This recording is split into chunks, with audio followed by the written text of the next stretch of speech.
Chapter 7, Contract Law. A contract is a legally enforceable agreement to do or not to do a particular thing.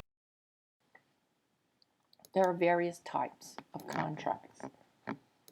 For instance, an express contract is one in which the parties declare their intentions. For instance, a lease is an express contract. Both parties have declared what they're going to do. The landlord declares that he is going to transfer the right of possession for a certain amount of time to the tenant, and the tenant declares that he or she will pay rent for that right. An implied contract is created by the action of the parties involved, and that indicates they intend to create a contract. If you hail a cab, once you get in the cab and give them an address, it is implied that they're going to take you to where you want to go and you're going to pay them for such. A bilateral contract is a promise exchange for a promise. I do this and you do that. Again, a lease or perhaps a sale contract are both bilateral contracts. I do this and you do that. A unilateral contract, on the other hand, is a promise exchange for performance. I do this if you do that. For instance, a real estate listing between a seller and a broker. The seller promises to pay a commission to the broker if they can find a ready, willing, and able buyer. Another type of contract is a promise to forbear. That means a promise not to do something. There are various legal effects of contracts. A contract is valid if it meets all requirements of the law. It is void. That means it has no legal effect and is not a contract. If it is voidable, one party is bound, but not the other. And there are certain classes of individuals who hold this power, for instance, minors. If a contract is voidable, that means it is valid until voided. A contract that is unenforceable may have been valid at an earlier time, but now enforcement is void. For a contract to be legally valid, the following 5 requirements must be met, and we're going to name them now, but then look at them in more detail as we progress through the slides.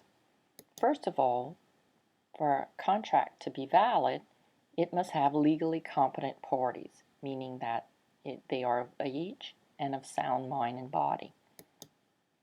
We must have mutual agreement, a meeting of the minds. That means that there was a willingness to enter into the contract. The contract must have a lawful objective. Can't have a contract that breaks the law. Consideration or cause must be a part of the contract. That's an act or promise given in exchange for something. Consideration doesn't necessarily have to be in money terms or something of value. Consideration or cause shows that a bargain has been struck. And finally, the contract must be in writing when required by law with the appropriate signatures. When we're talking about real estate, it should be in writing. Let's talk about these in more detail. In terms of competent parties, a party or a person is considered legally capable of entering into a binding contract.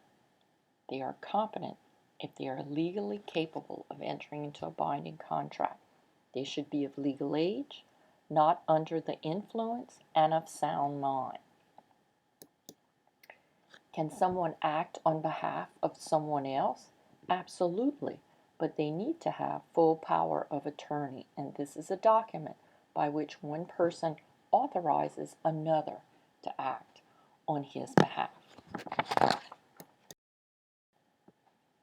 Now, when an offer is made by the offerer, there's three things that can happen.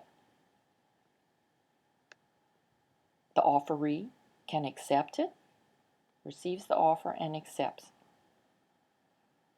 Or, when the offerer makes the offer to the offeree, it can be rejected. Or finally, the offerer makes an offer to the offeree and would like to change terms of the offer. That constitutes a counteroffer. A bargain hasn't been struck, or we haven't had mutual agreement until the offerer would accept that counter. So a counteroffer is any change in terms. An offer can be revoked by the offerer at any time prior to the offerer hearing of its. There are various requirements for mutual agreement. Mutual agreement requires there be no fraud, misrepresentation, or mistake for the contract to be valid. So let's define those three terms. Fraud is an act intended to deceive for the purpose of inducing another to give up something of value. There will be no contract, or the contract will not be valid if there is fraud. Innocent misrepresentation means that the party providing the wrong information is not doing so to deceive another for the purpose of reaching an agreement. In this case, the injured party may rescind or revoke, but not necessarily.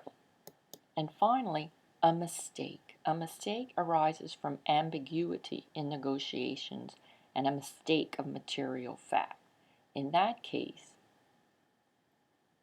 the contract or the agreement is void because there has been no mutual.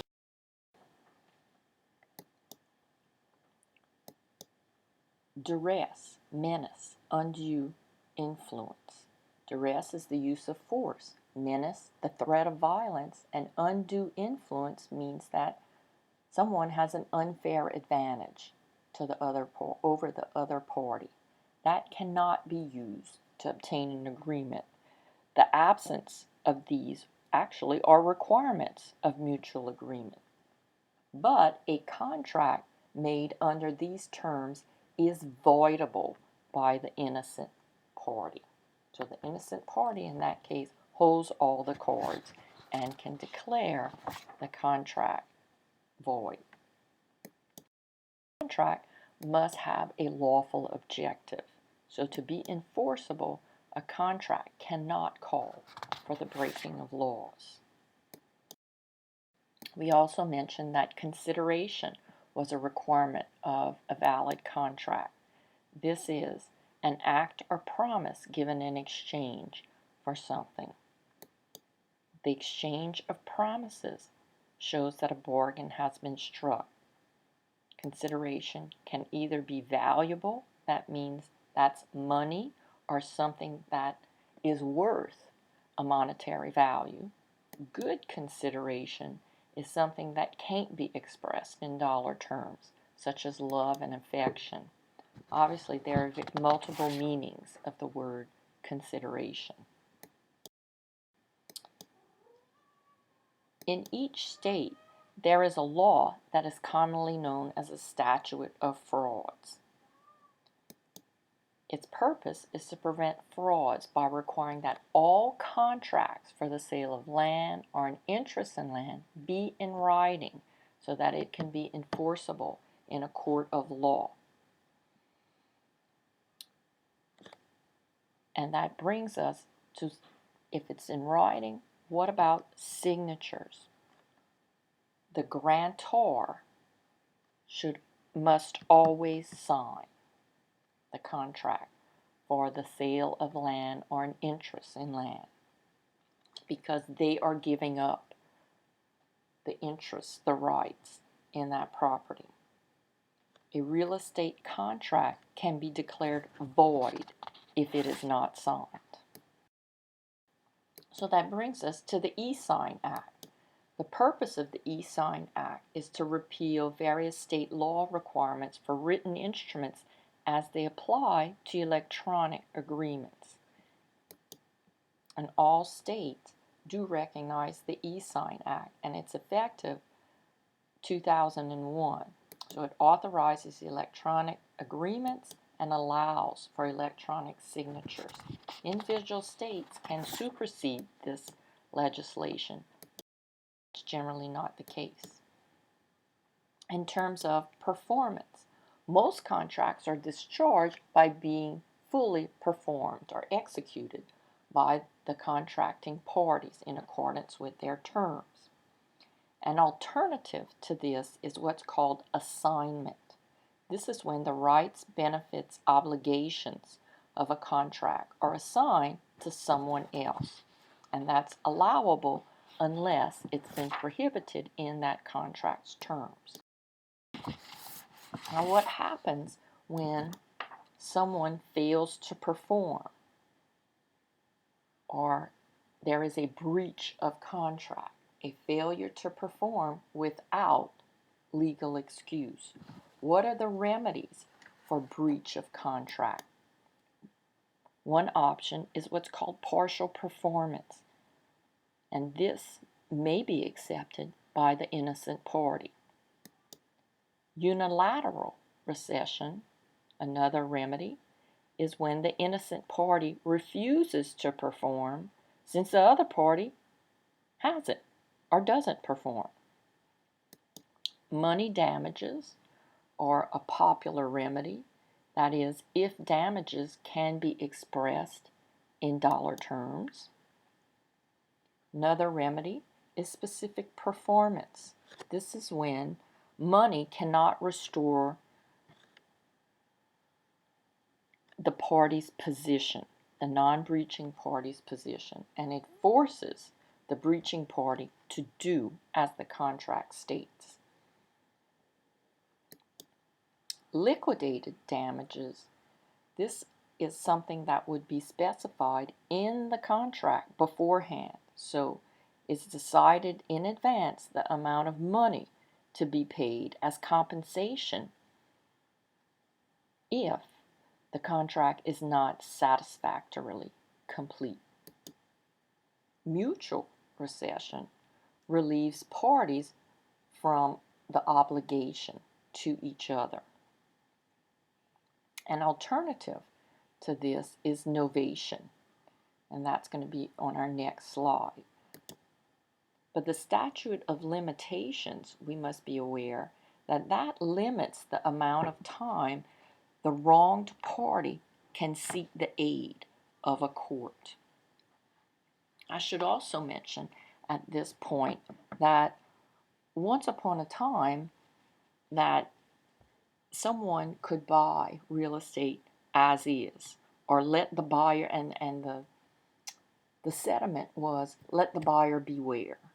But now things have flipped, and now the seller and the agent should be more aware. All defects must be disclosed to the potential buyer. There is no such thing as is anymore. So I mentioned that one of the alternatives would be novation. one of the remedies to mutual recession is novation. This is the substitution of a new contract, either between the same or new parties. So therefore, a contract can be discharged by novation. An example of that might be a mortgage assumption. Now, what happens if someone dies? If one of the contracting parties dies, a contract is considered discharged if it calls for some specific act that only the deceased could have performed. And here are our key terms at the end of Chapter 7. If you have any questions, contact me and I'll answer them the best I can.